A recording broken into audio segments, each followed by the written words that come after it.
I haven't turned it on yet. When I do, it's going to blast out a 65 kilohertz beam. Because the wavelength is so small, it doesn't spread.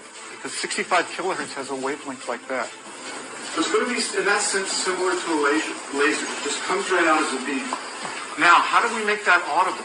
Well, they put a modulation on top of the 65 kilohertz. There's a modulation. And now, here's the next thing I have to tell you. That 65 kilohertz is very high amplitude. It won't hurt you, we don't think. Okay? You certainly can't hear it, and we don't think it'll hurt you. And it's very high amplitude. And what happens when you have two sound waves like this, sound plus sound can create sound, but only at high amplitudes. At low amplitudes, sound waves just travel right through each other. You may be sort of familiar with this. But at high amplitudes, you can create sound. So what happens in this apparatus is the audio sound, the sound that you're going to hear, is actually created in the beam, not here. And because it's created in the beam, and it stays in the beam, we have a beam of sound. So let me demonstrate this for you. Let me turn it on. And I'm going to find the piece of music that we like. Yeah. You may not like it. The Eagles? You like the Eagles? Okay, good. Oh, we have a friendly audience this year. Yeah. I think they're just saying it to make us feel better. Right. All right.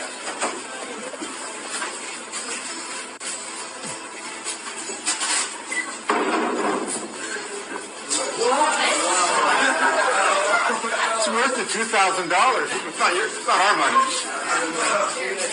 Now, the sound that you're hearing is being created in this beam. It almost sounds like it's coming from your head. So let me try to scan the whole audience so everybody gets to hear this. Absolutely remarkable. There are 4 different techniques and technologies that can pipe voices into an individual's head. And once you can do that, you can control them using neuro-linguistic programming techniques. You're rewiring their thought processes and brains. And so this gets into what's called offensive information warfare. And they used it, I believe, in the Gulf War to tell the enemy at that time, lay down your guns, this is Allah. And it worked pretty well, because hearing voices which have no direction or sound, you have to assume that it's some spiritual entity. So it works pretty well. And then, I don't know if I'm going to get into this, but there's something called hyper game theory. How do you, they want to see if they can manipulate people to do things that are irrational, but also walk them to their death. And so you can call it a eugenics program, even.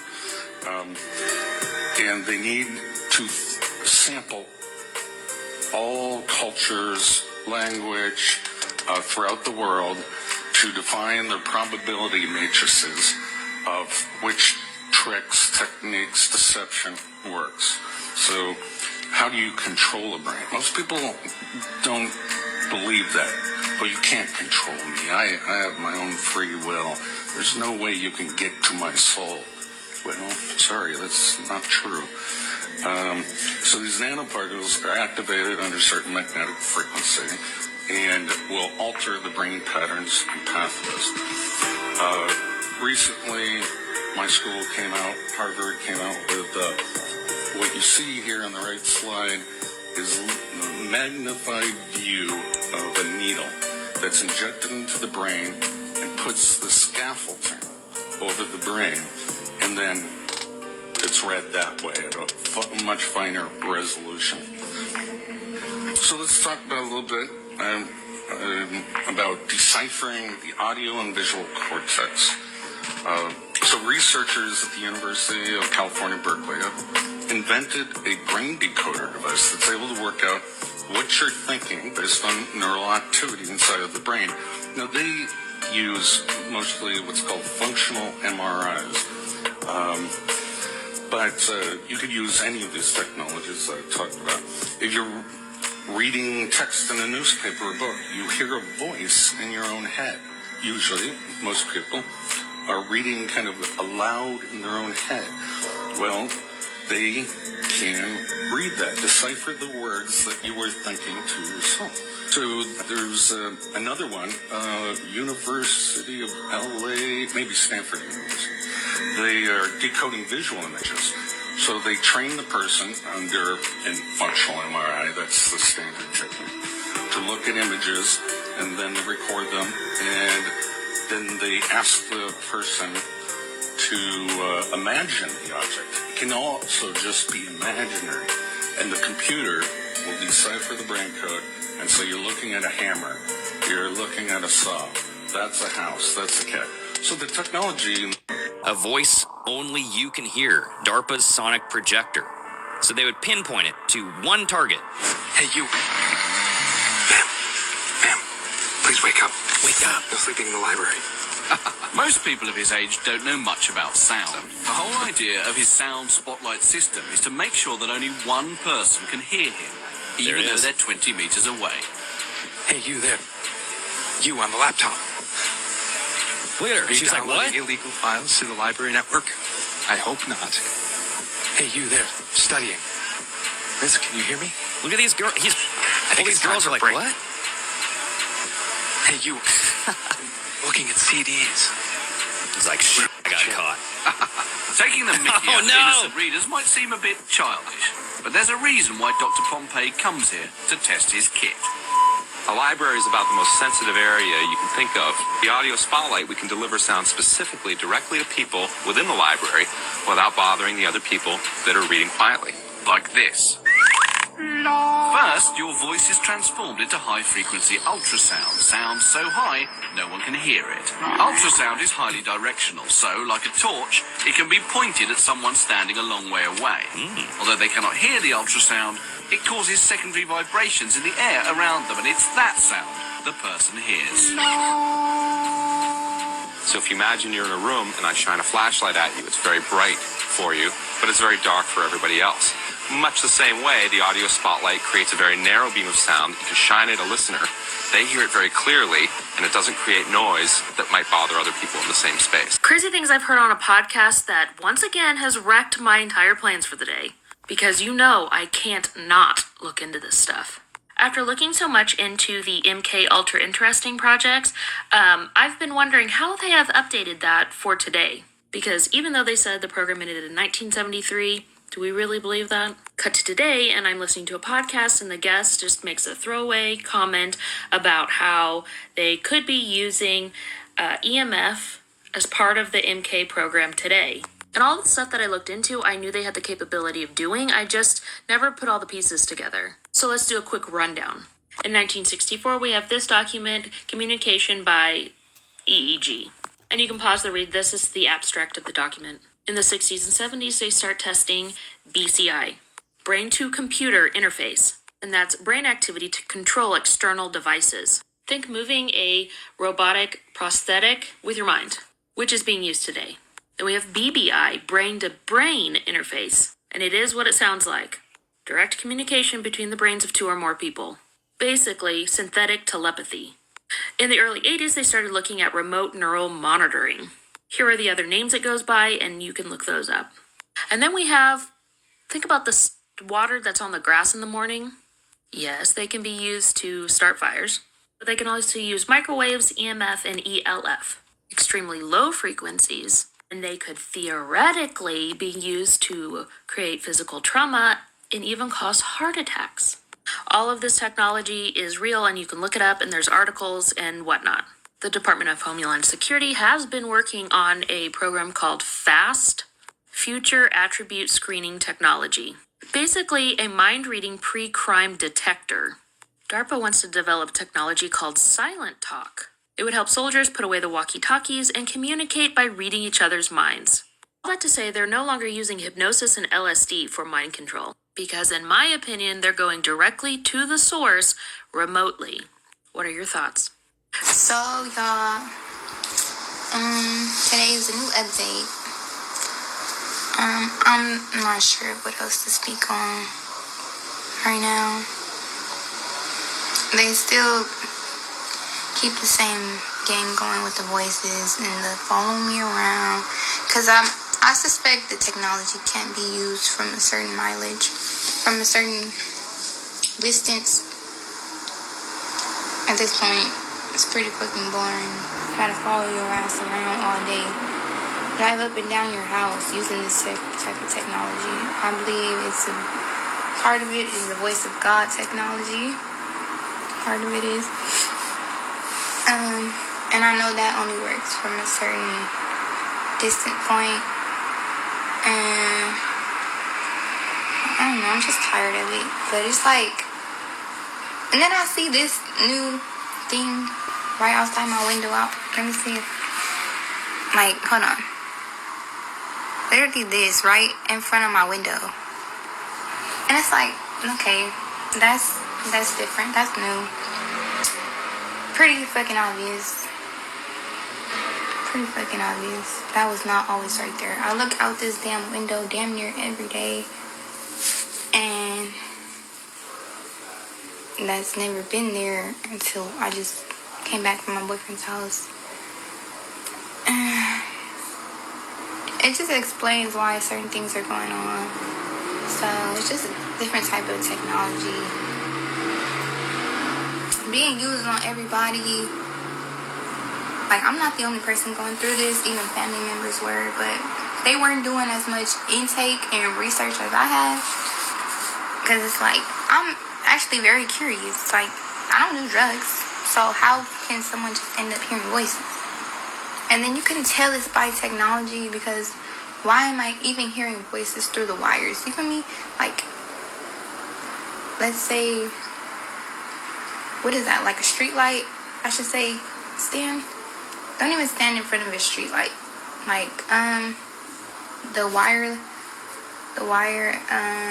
poles. Go stand, if you're hearing voices, go stand in front of a wire pole. And you can still hear them. They sound even worse. You can tell it's being used by technology. You can tell. And it's just to the point where, I don't know, I'm over it.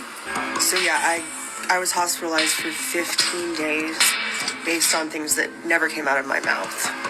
So I'm not sure if they somehow have rewritten my memories and I just don't remember saying these things, but that doesn't make sense because, like I said, I remember the conversations vividly and I know what I said. And I knew, I was aware, even said this on the call. I told my doctor, it sounds like there's some interference on this phone call. And that was the last thing I said before I just hung up, because I knew that they were trying to I knew they were trying to do something. And I was right, because then he told everyone that I said that the Antichrist was in my front yard. And I know for a fact I never said that. And then at the ER, when they finally took me to the hospital, the doctor accused me of saying that I am the Antichrist. And talking about voice to skull, which is ironic. And I never said anything like that. I'm not dumb. I know that people don't believe in voice to V2K. I have to be careful what I say because they're gonna fuck my video up. No one believes in it. Not the general population. They don't believe in it. They think we're conspiracy theorists. They think we're just insane. And that's the whole purpose of why they try to get us sent to hospitals, is to take away our credibility. Okay, I know I'm going to have some questions about this last video I did about people hearing voices in their head. I've noticed there's some good researchers here on TikTok, and I know you're going to look this up and research it.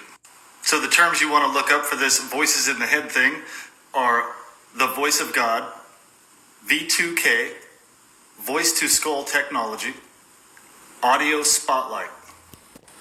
Now, I talk about this guy, Dr. Robert Duncan, quite a bit because, well, he invented some of this technology, improved on some of it. And then he found that it was being used on American citizens, and he whistleblew. Dr. Duncan and I are actually acquaintances and have appeared on a radio talk show talking about some of this. So my link to my YouTube channel is right here in my profile, and you can click on that and go see that video. Other videos you want to look up on YouTube are Intelligent Systems of Control Part 1 and 2 and Full MIT Presentation, both by Dr. Robert Duncan. Look them up, see what you find out about this. Weapons, aren't they? That's correct. There's no entry or exit wound. How they're designed is to make the target feel like they're crazy, like they're imagining things. And you guys also said that these attacks are happening right here in this city. Is that correct? I mean, there have been some that have gone public with respect to Washington, D.C. I think it was Mr. Grozev said, you spoke to a Russian agent who said that they believe that Americans are using these same weapons on them. Is that correct? That is correct. Might that have something to do with part of the CIA's motive to cover up the existence of this tech and these weapons? That is a very logical possibility. Thank you. Mr. Chairman, I yield back. Gentleman yields. Chair now recognizes the gentleman from New York, Mr. Goldman, for his round of questioning. Thank you, Mr. Chairman, and thank you to our witnesses for being here. Mr. Grozev, I want to follow up a little bit on the interactions you've had with Russian intelligence about these AHIs. And Mr. Zaid, I want to ask, and this is a hypothetical, but I'm trying to understand. Weapons, aren't they? That's correct. There's no entry or exit wound. US 202-302-25659A1. That is earbuds that are designed and patented by Apple to literally read your brainwaves, record your brainwaves. Did you know that? Holy smokes. You're not going to believe what these guys have the control to do with these. Check this out. The patent is for a biosignal sensing device using dynamic selection of electrodes. This is absolutely Apple. It is 2023 and it gets not good. Brain activity can be monitored using electrodes placed on the scalp of a user. The electrodes may in some case be placed inside or around the outer ear of the user. Measuring the brain activity using electrodes placed in and around the outer ear may be preferred due to benefits such as reduced device mobility and decreased visibility of the electrodes when compared to other devices. And it goes on. And look, it says for accurate measurement of brain activity using an ear electroencephalography, oh my God, ear electroencephalography, EEG device. The ear EEG device may need to be customized for the user's ear. So it's talking about different sizes, and it gets worse. When you go down into the components of the patent details of how this thing is made, it says the tip, part 202, may be made of any material such as plastic, rubber, conductive material, silicone, or a mixture of these. In some embodiments, the housing underneath the tip 202 may be made of any kind of metal, ceramic, glass, plastic material, or a mixture of these. And the earpiece, part 202, is the silicone part that you actually put inside your ear. So they're saying that all those little dots and the silicone piece, the earbud, and it even goes on to say this little metal piece on the end, on the stem that comes down, is all used to capture and record your EEG brainwave activity.